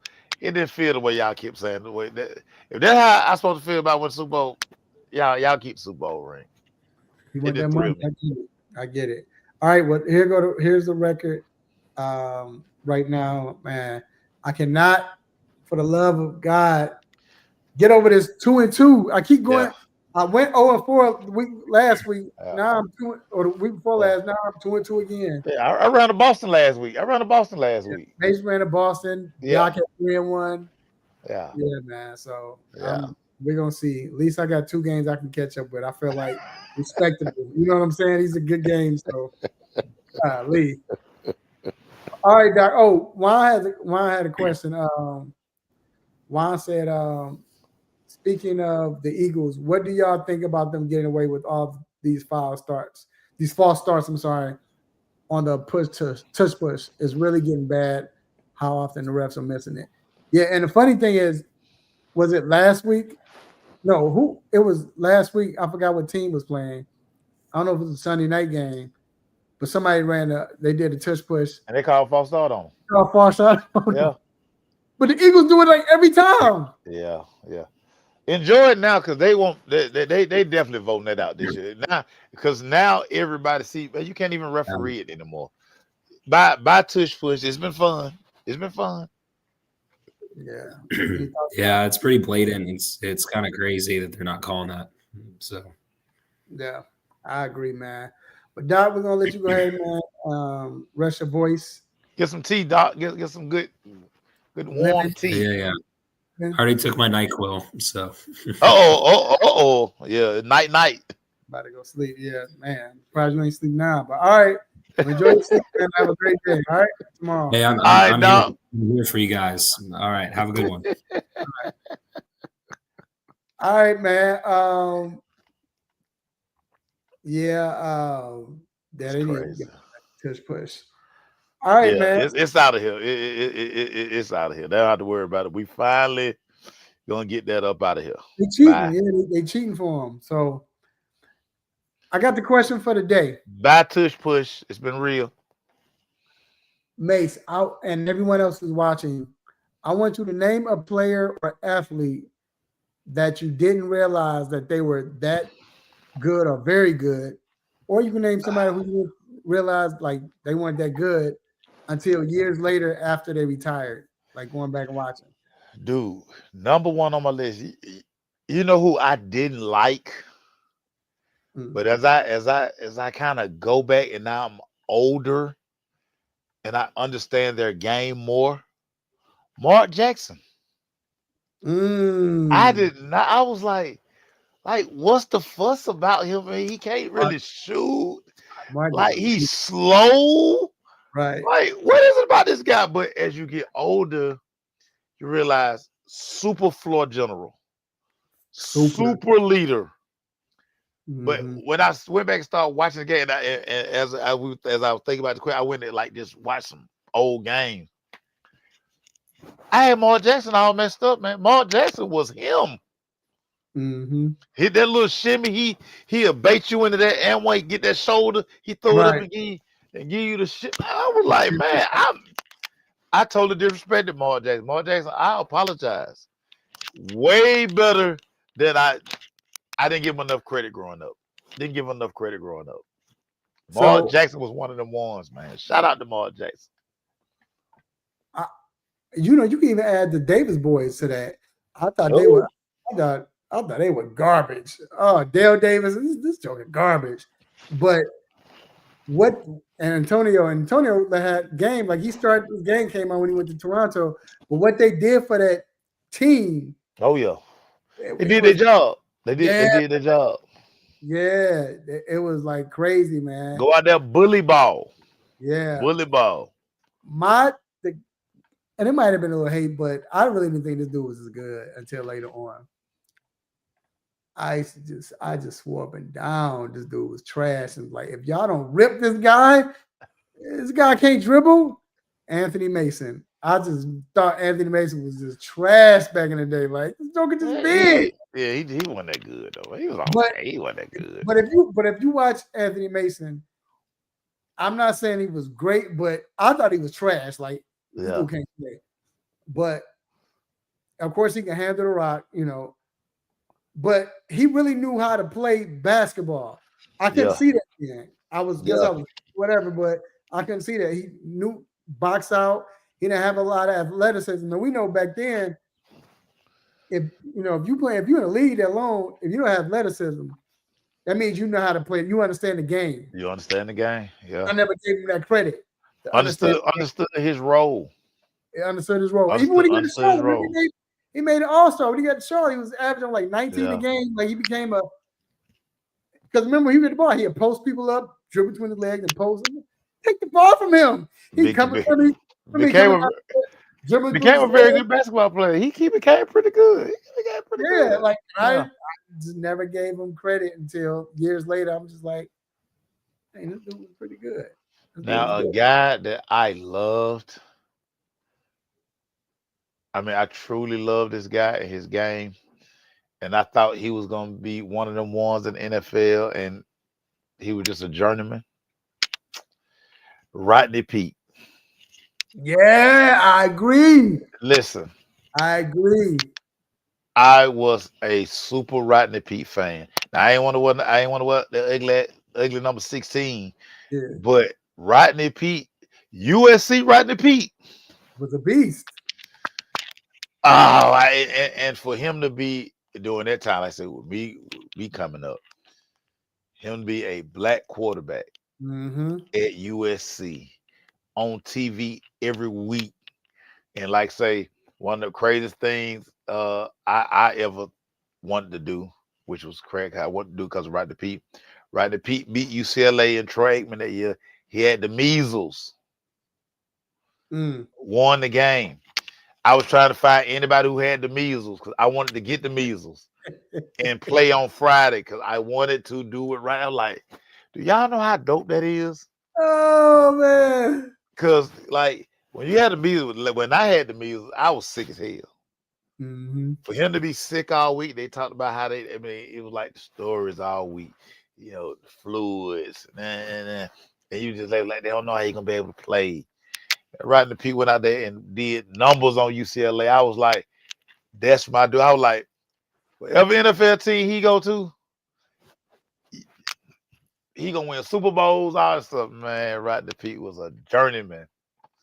I was definitely wrong about Rodney Peete. But no, but I thought he would. But to me, I would say I thought he became. I didn't think he was good because, like you said, he was a journeyman. But when he got to Philly. Them Philly teams was making the playoffs each year. He got better. But it wasn't because of him. He was doing a lot of handing off and fire, man. It wasn't because of him. Go pull up a few of them games. It wasn't because of him. He was putting up middle school stats. 12 or 20, like $110, but they done ran the ball for about 285. And then that defense, that Philly defense was good. Yeah, it was good. The Philly I'm defenses were good. So gonna tell you another player I thought wasn't as good until I kind of, especially now. You know, I'm watching these. I'm in 1997. I'm gonna start the 1997 season now. So I'm watching these games. I didn't think Kevin Smith was a good cornerback. oh boy, Kevin Smith was him. I thought he was garbage. And again, it's like Oh, he was an All-American at Texas A&M. because think about it. When Deion got there, it was all about Deion. When I remember when Kevin Smith was there, so before Deion got there, from 92 to 94, when they would play the 49ers, Rice would kill him. I mean, it's Jerry Rice. Jerry Rice, man. Come on, man. Rice would kill him. You know, I'm just like, he's not that good. So, but now that I'm watching these games, I'm like, oh, man.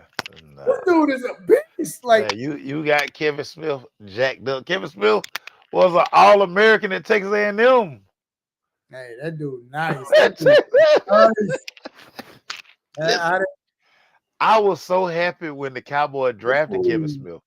Because Kevin Smith was putting hands on people in college, dog. No, Kevin Smith was nice. He was, yeah. I didn't know. Till now I'm watching, I'm like, no, man.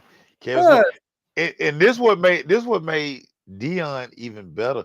What made the Cowboy defense because you knew like, all right, we ain't gonna mess with Deion. Yep. But Kevin Smith wasn't giving up nothing. He wasn't giving up nothing. Nothing. And actually, Kevin Smith would actually laugh. He was like, yeah, I know they're gonna come over here. But I'm like he basically was saying, like, I'm like that. Like, throw over here you want to.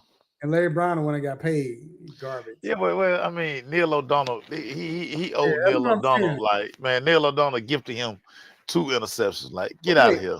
Cause you tripping. Merton Hayes was up. I mean, well, that's who you thought, but Merton Hayes was a beast. Murray plays mean safety. Excuse me. Merton Hayes was, bless you. Merton Hayes was rangy, had them long arms. Yeah, he was always in position. It was hard to like move him. Yeah, he was a you couldn't fool him. Yeah, you couldn't fool him. Matter of fact, in '94, I think he would have won Defensive Player of the Year if Deion didn't.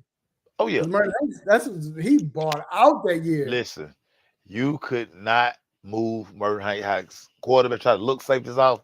Nope. He was already on it, dog. Always ball hawk, yeah. Always. He was always. I hated that dance. Oh, I hated that dance. Oh, I hated that dance. Right. Oh, I hated that dance too. I thought, yeah. Now, baseball wise, a guy who I didn't appreciate until he got to Atlanta, and I said, "Oh, okay, I get it now." Terry Pendleton. Tripping. I know Cubs go crazy. Well, you know, I had to have a natural hate for him because they would beat the Braves all the time, I hated him. Beast. But when he got to Atlanta and you saw his leadership and you saw like, man, this dude hard to strike out. Like, he batted for average. His glove was I couldn't appreciate him in St. Louis because I hated the Cardinals because they would always beat the Braves. Mm-hmm. But once he became a Brave, and he was like the reason we were winning, like he turned us into winners. He showed the Braves how to win. Forever indebted to Terry Pendleton. I didn't appreciate him until he got here. I knew Cuz gonna say something. Dude, I couldn't appreciate him because he was a Cardinal. That's how I felt about Kevin Smith. I feel you. That's how I felt about Kevin Smith. I can't like him. Like, man, he hitting doubles all the damn time on Steve Avery. Like, man, get him out of here. Before I moved to Chicago, I was mad. I told him this. He was laughing.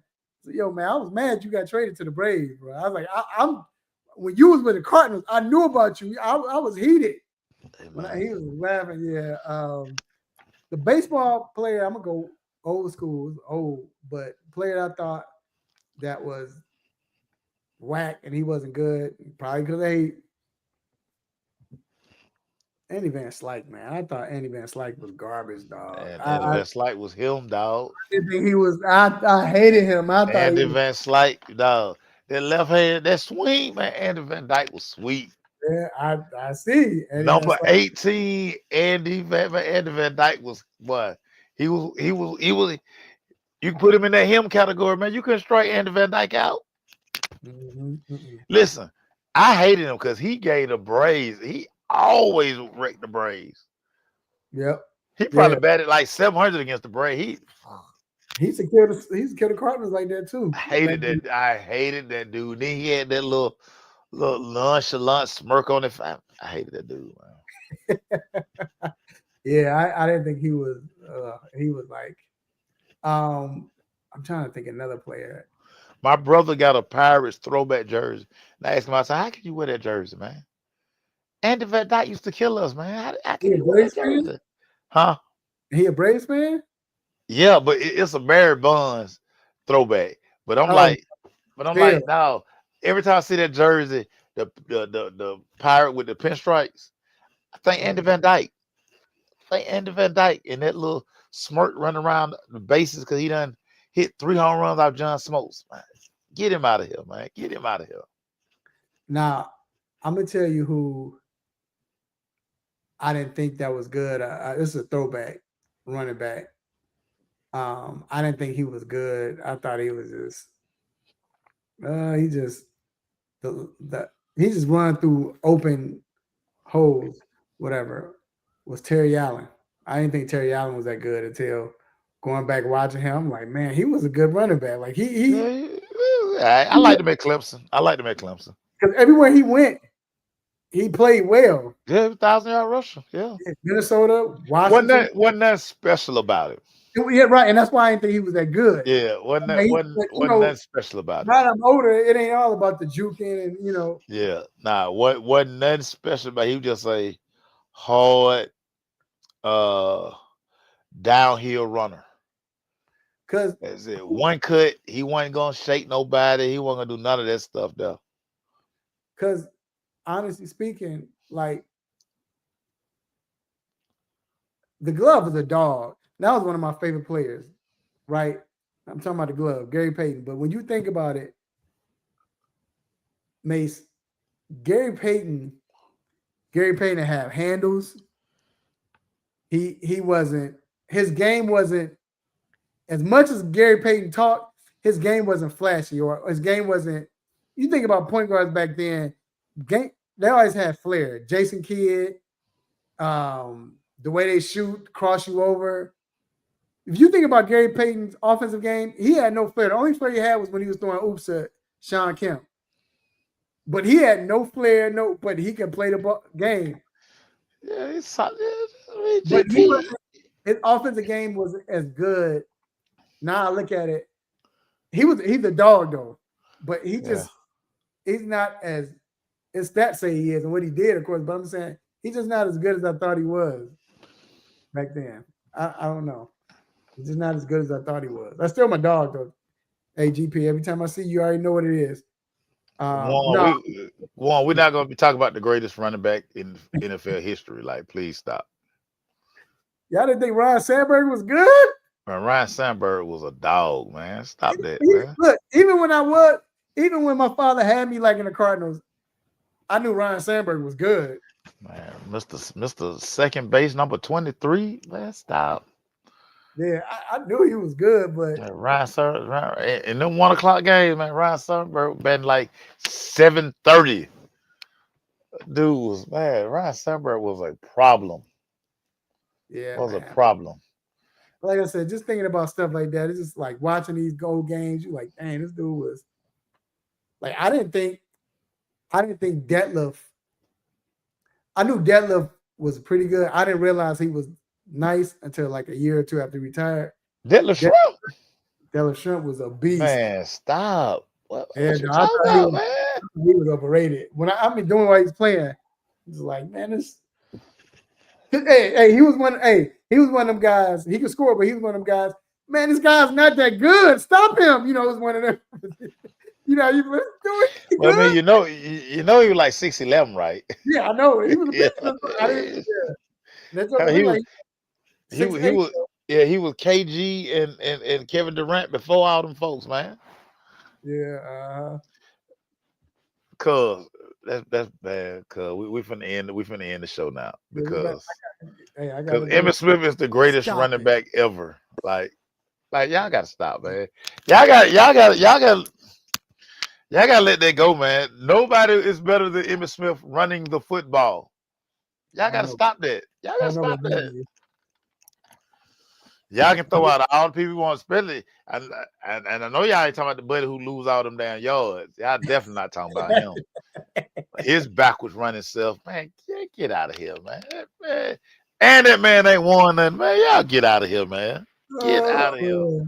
As my dude, whatever buddy name is, who tell him I pack y'all up, man, because Emmitt is that boy. Emmitt was that dude. Emmitt was man. I don't think he's the greatest running back, but Emmitt was that guy. He the greatest running back ever, y'all. Like, I mean, and that's on Mary Had a Little Lamb. I thought you was about to say I put that on Wise. I don't know if you ever watched that. Man, that's on Mary Had a Little Lamb. But all right, man, we're gonna end the show right there, man. Another great show, man. Always. Oh yeah. You always do, man. I appreciate everyone who was listening and watching. But we appreciate y'all, man, for sure. Y'all hear this music, y'all already know what it means. It means it's time to let you go, but stay tuned. I'm gonna give a couple of shout outs. You might be one of them. First off, I want to give a shout out to the Almighty God for giving me this platform to do what I do, say what I say, make you all upset, mad, happy, want to give me the stop it button. God, I appreciate it. Also, I want to shout out to my co-host, my dog, Mace. Appreciate you, boy. Always, my guy, always. Everybody, we got it all. College football, basketball, baseball. No more baseball. No more baseball. I'm reeling because these Braves, I can't believe we made that damn higher. Jesus, we gonna suck again. But it's all on the table, everybody. It's all on the table, man. Enjoy. Also, with they got up, man. Yeah. Shout out to get the hate out your heart, dog. Get the hate out your heart. That record will never be broken. Yeah, right. Shout out to Dr. Never Fowler, ever. coming on like always, even when he's sick or voice gone. We appreciate you, Doc. Also, shout out to everyone who's in the chat room. Shout out to Cuz Juan. Shout out to my guy, cousin Greg. He couldn't make it, but he said he's with us and prepared to be back next week. Shout out to Vince. Shout out to Jacob. Hey, man. I also want to shout out to my nieces, my lovely children, my nieces, nephews, uncles, aunties, cousins, brothers, sisters, grandparents, great cousins. Hey, love on family. Everybody, right? Love on family. Let family know that you love them. Love them while they can feel it. Love them while they still alive. Like Mace always says, what do you always say, Mace? It costs nothing to be a good person, everybody. Man, just be a good person. Just be a good person. Also, man, you got sports, like you mentioned, no baseball, but no baseball. NBA, college football, college basketball, we gotta get the shine on soon. We got college football. What else? Hockey on. The Unrivaled getting ready to get started in a minute. Hey, make sure you eat good, drink responsibly. Until next week, same time, same show, same favorite host, same sports nonsense. When you miss me, I'm out. Peace.